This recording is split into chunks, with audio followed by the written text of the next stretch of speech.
What's up, YouTube? It's Joe Cacciapaglia sitting on the couch, making some money investing in fractional real estate online. As usual, today's Friday, so it's time for this week's installment of the 52-week challenge. This is where I share with you all the things that I've bought this week as far as fractional real estate goes, and encourage you to do the same. It's sort of our virtual accountability group to keep us from getting stuck in analysis paralysis, where we are looking at lots of deals without buying. How can you share? You can put a comment in the video, right? You can share in the comments. Not a lot of people choose to go that route, although some do. You can jump in the Discord. That's always welcome. If you don't know what I'm talking about, there's a link in the description of this video to a Discord channel that I've set up where we just talk about fractional real estate in general. If you do join that, be careful. There are people that are impersonating me, pretending that will contact you, and they are somehow monitoring who joins that Discord. I kick them out whenever there's ones actually in our group. But if anybody's trying to sell you anything in the DMs on Discord that looks like me, I assure you it is not me. I'm not trying to sell you investment properties. I'm not trying to sell you any sort of service or coaching. Nothing at all. So also, before I forget, please like and subscribe. In the description of this video, I have links to all the places where I'm currently investing in fractional real estate online. Please do your own due diligence on any of the platforms that I link to and on any properties that you see. Just because I'm investing in them doesn't mean that you should. There's certainly some platforms where I am taking money off slowly. There's some that I put money on and pulled off right away, although I don't think I have a link. That was Landa. I don't think I have a link to that anymore. And I don't think you can even put money on there anymore. I'm not sure. But anyway, just because I'm on there doesn't mean that you necessarily should be. You want to do your own due diligence on any platform that you hear me talk about or link to, and on any properties that I mentioned. All the stuff that I bought today, it's not an endorsement of these investments, so just make sure that you understand what you're getting yourself into. Okay, the first thing I bought was tokens in 9 Country Club Lane. If you've been watching this series, you've seen me buy this for several weeks now. This is a short-term rental in Briarcliff Manor, New York. It's a fantastic looking property. It hasn't been cash flowing. They've been doing quite a few things for, to get it prepped for the future. It's going to be on an episode of Staycation. And I think when that comes out, we have the potential to get some real increase in our traffic. We'll see. But in addition to that, the calendar is already filling up in the future. And so I think this is one that has the potential to operate much better than it has been. And in addition to that, it is just a very large discount from the original price. This was brought to the platform at $50 a token, just like everything on Lofty. I think it was probably overpriced at $50, but at $17 a token, it seems really hard. Unless we're just completely getting scammed, which happens on there sometimes. But unless that's the case, it seems like it's going to be very difficult to get hurt, and that we're making an asymmetric bet here, right? I think the chances of our upside is significantly greater than our downside. I think this is, we're buying equity at a discount simply because it hasn't been yielding cash flow, and because the co-owner has been selling a lot of tokens at whatever price people are willing to buy them at, because of a need for cash to utilize elsewhere. So this seems like, to me, a no-brainer at this price. I've actually considered just putting new money on Lofty for this one and a couple other deals. But at the moment, I'm just still not super confident in the platform. I think they are making a lot of changes in the right direction. So, I'm open-minded, and I'm always willing to change my mind on platforms for the better or for the worse. That I made a decent return on Lofty last year. I just don't know if it was decent in light of the amount of risk that I'm taking on here, right? I mean, there's a lot of properties. There's a lot of people that have been wiped out in properties, or lost large sums of money. And, I think there's some possibility I've just gotten lucky. But I have been trying to be real careful, do my due diligence.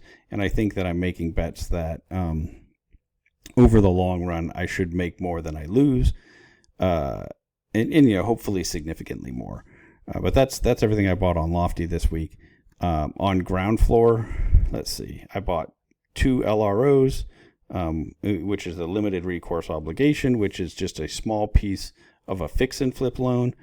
One on a property in Brookhaven, Georgia, the other on a property in Anderson, South Carolina. This brought me up to 118 loans. I think that this week is one that I bought 2, and I think I only had 1 pay off. I just am very much stuck in this 100 teens. Sometimes I've gotten into the 120s for LROs. I'm going for as wide a diversification as possible on this platform. So I was hoping to push this number up higher, but it seems like this might be where we top out at in the near future. Maybe sometime down the road they'll ramp up production and I'll be able to buy a lot more. But I think the only way I'm going to get more money on this platform now is by slowly increasing the amount I put into each deal. I'm going to end up doing that as long as I keep having similar performance to what I've had. So I still haven't had a single default. At the moment, I have 102 performing loans, which means like they're just within the period of time. They're not past the payoff date yet.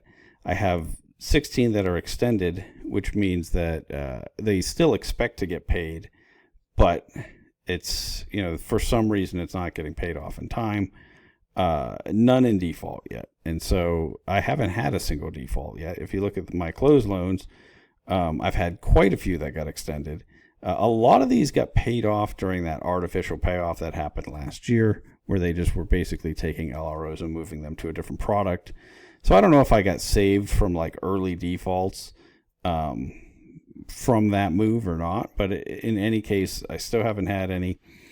I know people that have been on here longer don't have the same experience, and so it's tough to know just how well I expect to do on here. But so far so good, and with a pretty strong average interest rate that I've been receiving, I think I will slowly up how much I invest in each one. Probably once I rotate through and all the ones I have are at 100, then I'll bump it up again and I'll do it like that. But we'll see. That's everything that I bought on Groundfloor. I know my Groundfloor section of this 52-week challenge sounds almost exactly the same every time. But I know a lot of people, they come across a video, it's the first time they see me, so I don't want to just assume everything that I'm talking about. And then I bought 2 properties on ARK7. If you watched my ARK7 video the other day, I mentioned how around the dividend date, you basically get 3 days to buy, invest $800. And if you do that, you get an $80 bonus. So it's like getting a 10% discount basically on whatever you buy during that time. I've been told that phases out as you put more and more money on the platform, but at least for now, I'm going to try to take advantage of it every month. Because 10% is a significant discount. If you've watched any of my ARK7 stuff before, I owned a piece of the Atlanta C8 property, which is a short-term rental in this condo complex. This C9 is another one. They have basically several units in this property that they're operating as short-term rentals. They all seem to be doing reasonably well. This yield is actually lower than the C8, but it was selling at a much deeper discount. And so, what I always say, yield is temporary, basis is forever. If I have the choice between the two of them, one of them's operating a little better at the moment, the other one's a deeper discount, I'm going to take the discount because I think there's no real reason to believe that their operations over time won't average out to be pretty similar when it's 2 short-term rentals in the same building. It might have a little bit to do with the unit layouts or the reviews they've gotten on the individual listings or something. But in general, I expect them all to, all to have similar performance.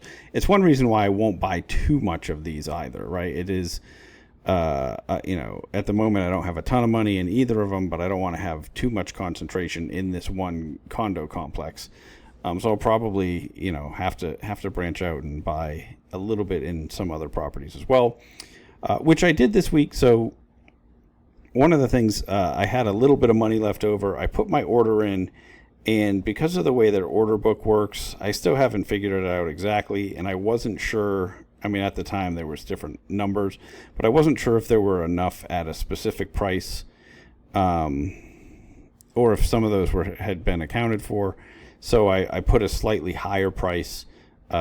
All that money got pulled out of my bank account, and not all of it got used because they were able to pick up more shares at a cheaper price than I thought.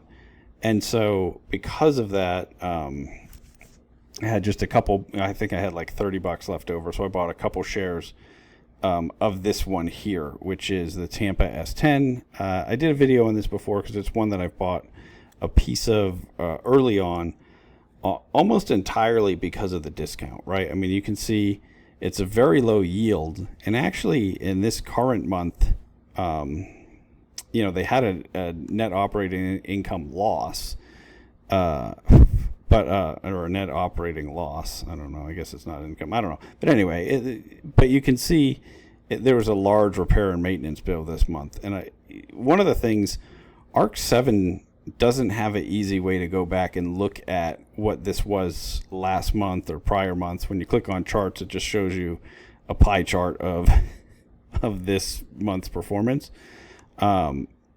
This is one of the reasons we really need a ARK7 assist, just like how we have Lofty assist.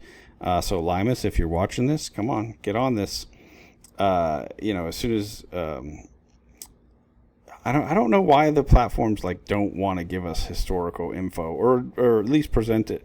I might be able to find it somewhere, but it's not presented in an easy way for me to track, right? I mean, I can see, okay, this is what the dividend has been doing, but this isn't, I don't know how the actual property itself has been doing. Are they just paying this? I don't know why they're paying exactly this when you can see, it was a loss. And even if you just had no repairs and maintenance, it seems like you shouldn't have done, I don't know. I'm not sure what's going on here, but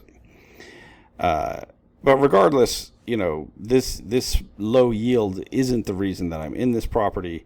What I'm really attracted to is the deep discount, right? And I think that we're getting it at a nice discount to the real world value, not just a discount to the IPO.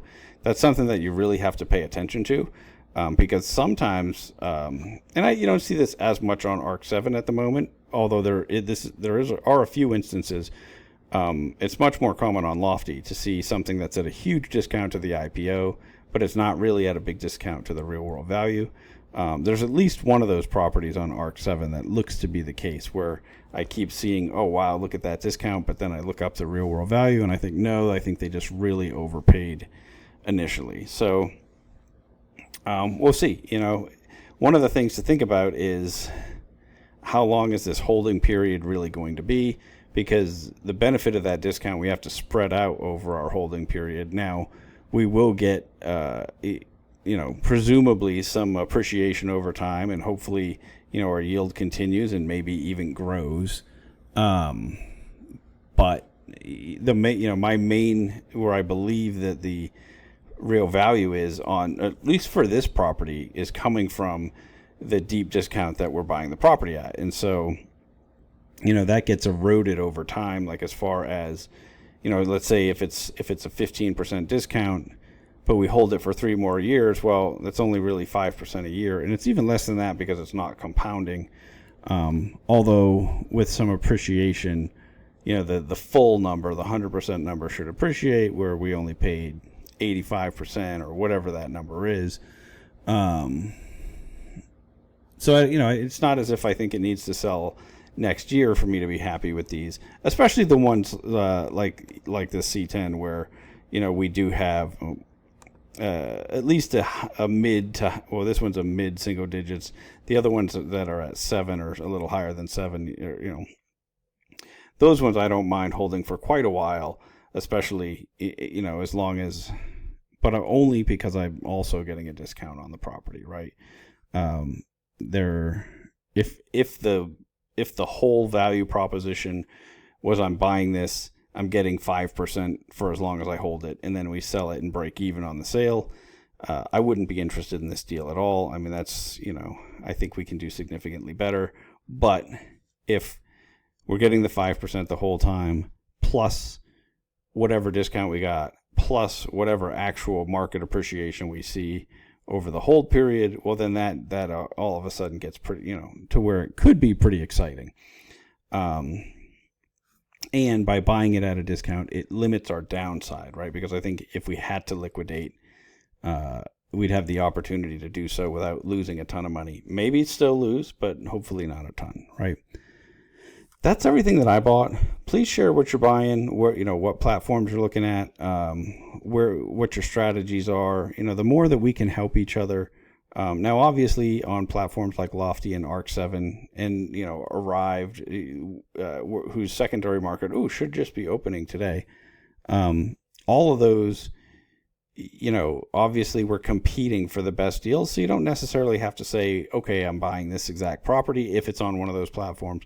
Although some of them, like I don't mind telling you about 9 Country Club Lane, because they just keep pumping out cheap tokens. And so, as long as they're doing that, it's more than I'm going to buy, especially because I'm not putting more money on the platform at the moment. Once I sell some of my other properties on here, which I have several that are in the process of being sold, maybe I'll buy a bigger chunk of this, and then who knows if we'll still see those cheap prices. But until then, have at it, right? If this is one that after you do your own due diligence, you think, hey, that's for me, I think that I think we're going to see that low token price for a little while. And then, even these ones, there's, I think when I was looking at that, there are 117 currently listed at that price. And I only bought, what did I buy? Like 15 or something like that. Anyway, that is it for me for today. Until next time, I'm going to just keep making mistakes so that you don't have to.